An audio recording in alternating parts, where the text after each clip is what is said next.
আসসালামু আলাইকুম। আজকে আমরা ঘুরতে যাচ্ছি সেই কালনা সেতুতে, যেখানে আগে ছিল ফেরি দিয়ে মানুষ মানে যাতায়াত করতো।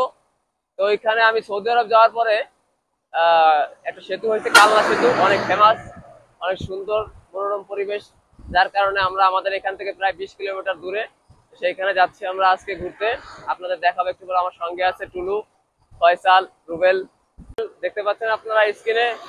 তো তাদের নিয়ে মোটামুটি আমার ঘোরাফেরা চলতেছে এবারের ট্রিপে। তো দেখতে থাকুন আপনারা, অবশ্যই আপনাদের সবকিছু আমরা ঘুরে ঘুরে দেখাবো কোথায় কি আছে কালনা সেতুর। হচ্ছে অবস্থা, আমরা এখন কালনা সেতুর দিকে যাচ্ছি। সামনে টোল প্লাজা, আপনাদের দেখানো হবে একটু পরেই। ভিউটা এত ভালো যেটা বলার মতো না।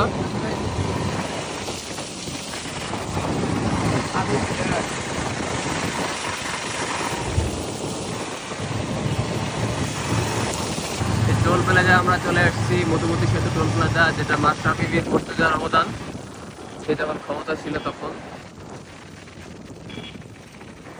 এই হচ্ছে অবস্থা।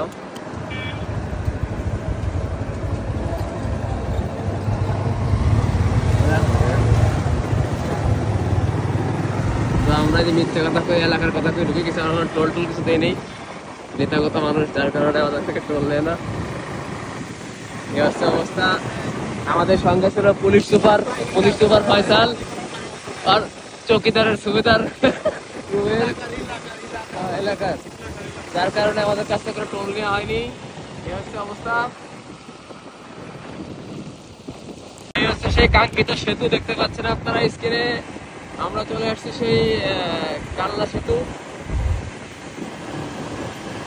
নয় এক্সপ্রেসের এলাকা, আমাদের বাড়ির পাশেই। আমাদের বাড়ি থেকে প্রায় 10 কিলোমিটার দূরে এটা অবস্থিত। ভাটিয়াপাড়া স্ট্যান্ড থেকে 5 কিলোমিটার দূরে।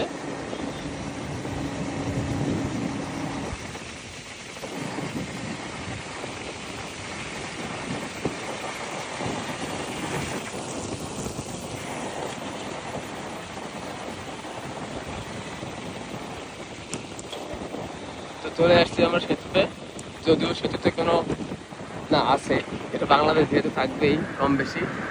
ভ্রাম্যমান দোকান, স্ট্রিট ফুড, এই ঝালমুড়ি, আইসক্রিম, সামনে আবার ওইদিকে মেবি কিছু পাওয়া যাচ্ছে, ওখানে খাওয়া দাওয়া করতেছে লোকজন। আমাদের ঘোরাফেরা শেষ, এখন আমরা রওনা হয়েছি আমাদের বাড়ির উদ্দেশ্যে। এই হচ্ছে কালনা সেতু। আমার গাড়ির লোগো এই যে, ফেসবুক, ইউটিউব দেখা যাচ্ছে না বিভিন্নভাবে।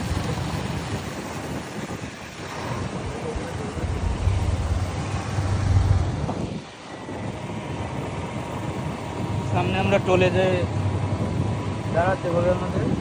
এই হচ্ছে অবস্থা। আমরা যখন মানে সেতুতে প্রবেশ করেছিলাম তখন টোল দেয়নি, যেহেতু এলাকার মানুষ, তার কারণে টোল আমাদের থেকে নেয়নি। আপনাদের ভিডিওতে মানে প্রুফ সহকারে দেখানো হবে। তো এখন আমরা সেম জায়গা দিয়ে এক্সিট নিব, টোল প্লাজা দিয়ে মানে বেরিয়ে যাচ্ছি এলাকার মিথ্যে কথা থেকে বেরোগুলো। যাই হোক, আমাদের ব্লগ আজকের মতো এখানে শেষ হয়ে যাবে। সামনে আছে ভাটিয়াপাড়া স্ট্যান্ড। তো আমাদের সঙ্গে ছিল ফয়সাল, পুলিশ সুপার, চৌকিদারের পুলিশ সুপার আছে রুবেল। তো যাই হোক, আমাদের ঘোরাফেরা ব্লগ শেষ আজকের মতো এখানে। তো টাটা, বাই বাই। এখন আমরা রেস